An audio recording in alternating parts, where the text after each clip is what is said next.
Hi guys, so today we're gonna read the second chapter, second chapter of my book.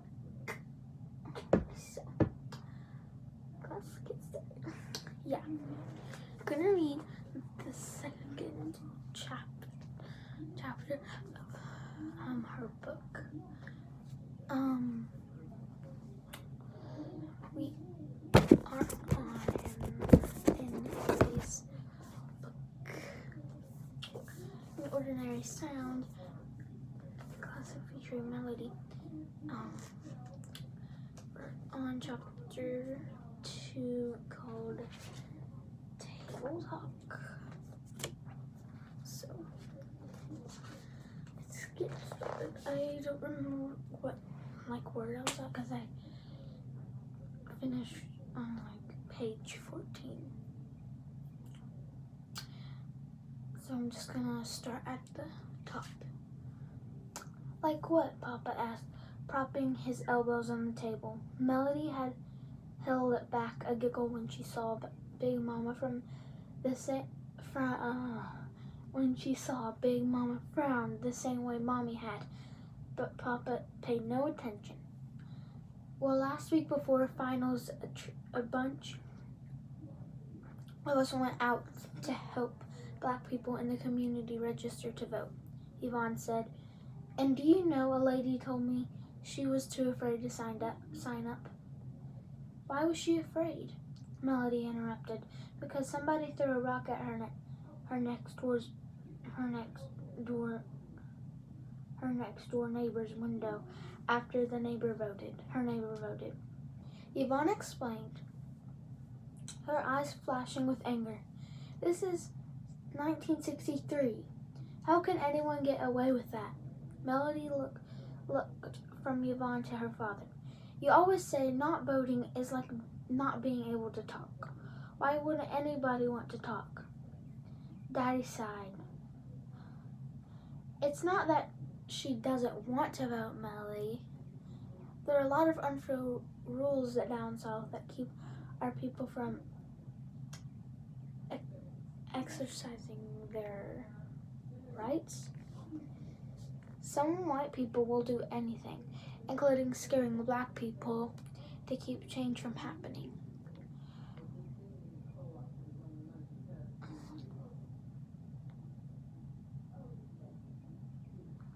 They don't want to share jobs or neighborhoods or schools with us. Voting is like a man or woman's voice, speaking out to change those laws and rules. It's not about voting, Mommy said. Remember what Rosa Parks did in Montgomery? She stood up for her rights. I mean, she sat down for her rights, Melody said. Melody knew all about Miss Parks, who got arrested for simply sitting down on a city bus.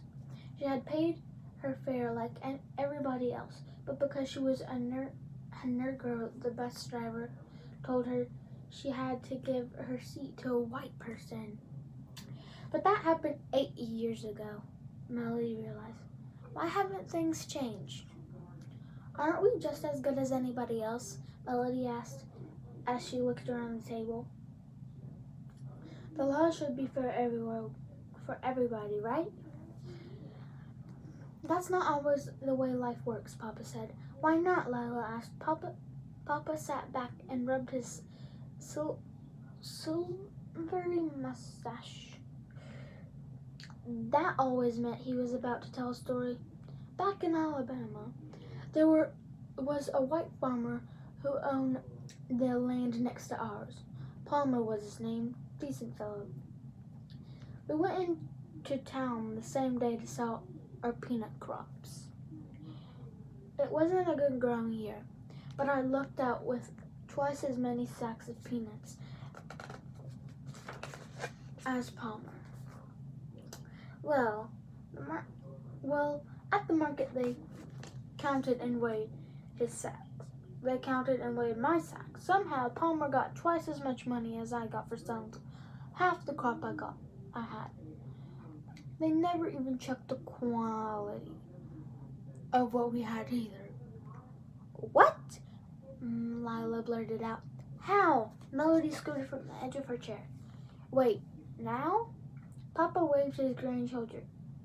Papa waved his grandchildren quiet. I asked the man to weigh it again, but he refused. I complained. Even Palmer spoke up for me. But that man turned to me and said, Boy. He called you boy, Dwayne interrupted, putting his fork down. Boy, Papa continued. This is all you're gonna get, and if you keep up this trouble, you won't have any farm to go back to. Melody's mouth fell open. What was he talking about? You did have a farm, she said, glancing at Big Mama. He meant we were in danger of losing our farm, our home. Because your grandfather spoke out to a white man. Big Mama explained. She shook her head slowly. As hard as we'd worked to buy that land, as hard as it was for colored people to own anything in Alabama, we reached that day that we had to sell more. We had to sell and move north. Although Melody had heard many of her grandfather's stories about life in Alabama before, she never heard this one. And as she considered it, she realized that on their many trips down south, she'd never seen the old family farm. Maybe her grandparents didn't want to go back. Melody sighed. Maybe the lady Yvonne mentioned didn't want to risk losing her home if she spoke out by voting. But Yvonne was right. It was hard to understand how that could happen in the United States of America in 1963. Papa was shaking his head. It's a shame that colored people today still have to be afraid of standing up or speaking out for themselves. Negroes? Mommy corrected him. Black people? Yvonne said firmly. Well, what are we supposed to call ourselves? Lila asked. Melody thought about how her grandparents usually said colored. They were older and from the South, and Big Mama said that's what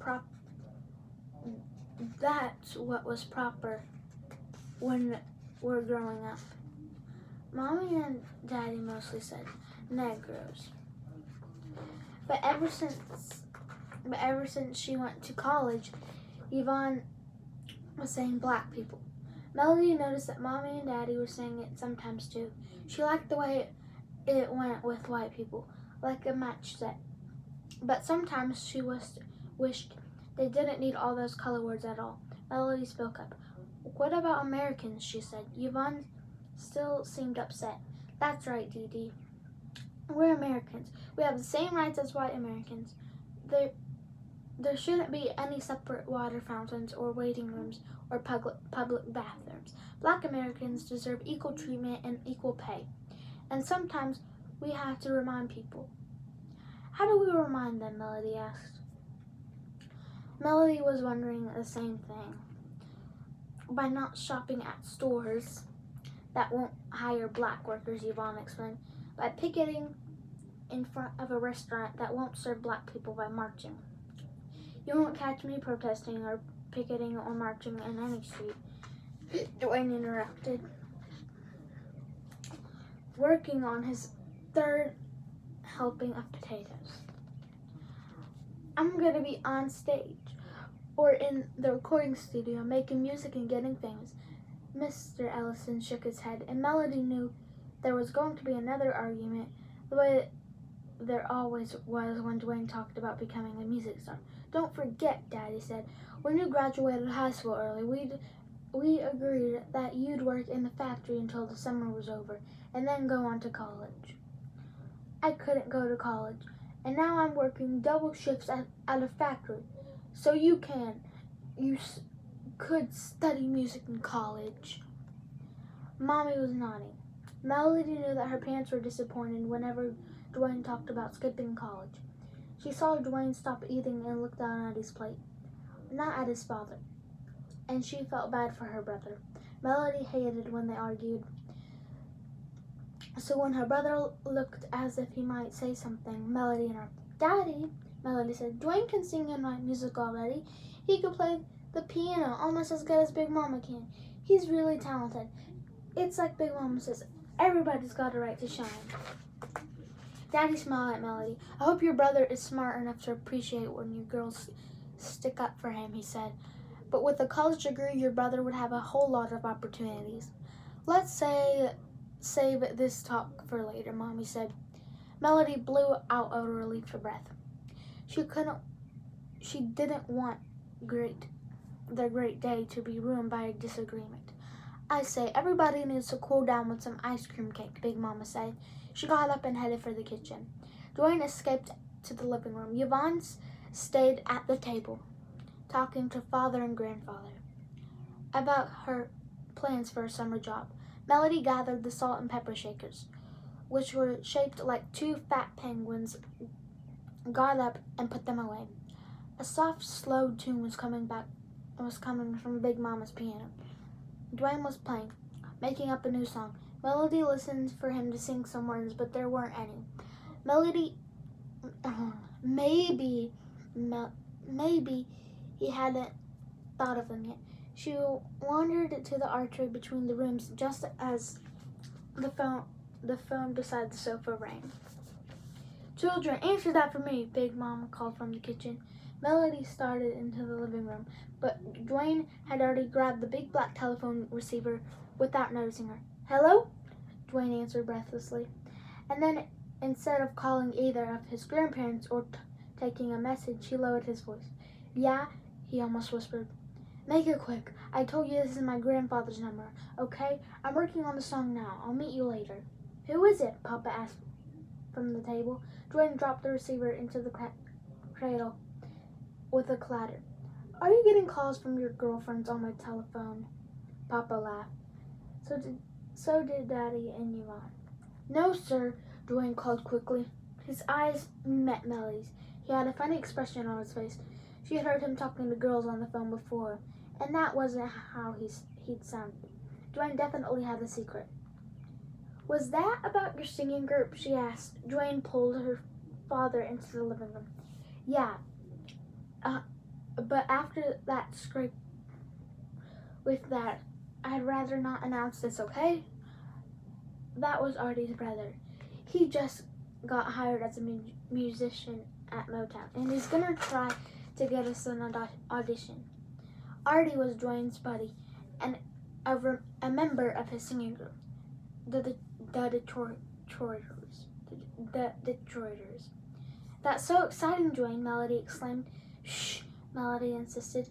"Can you keep it a secret?" Melody pinched her finger and thumb together and slid them across her lips as if she were closing a zipper. That was a signal that her and her brother and sisters used with one another meeting. "I won't tell anyone." Dwayne's shoulders relaxed and he went back to the piano. Melody followed. Dwayne held his hands dramatically over the piano keys. "How about you singing this for your Youth Day solo?" He said, beginning to play and sing something different. "And love. Papa had a farm." Melody giggled, shaking her head at how he'd changed the words of the old kindergarten rhyme. From all around her house, her friend was joining. E-I-E-I-O. Okay. Chapter. Hold up. How many?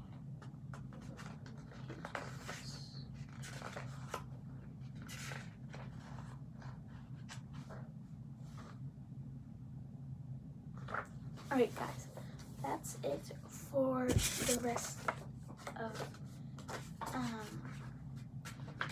Melody's book. And if you didn't see my last video, I read the first chapter and some of the second chapter, but today I decided to finish the second chapter. But after this video uploads, well, once I start uploading this video, I'm gonna make another video, and then it's gonna be a review of Melody, and I'm gonna make one more video if I have time, and it's gonna be me showing you the I'm gonna make. I already have a create your own doll made, but I have to save up $200 to get there. But I'm just gonna redo it so that I can show you guys. I'm not sure which one is gonna be first, but just come back in my next video, and I might upload it today. But yeah, hope you guys liked this video. If you did, make sure to like, comment if you can, because some people can comment and some people can't. And like, comment, subscribe, and turn on your post notifications. And yeah, bye guys.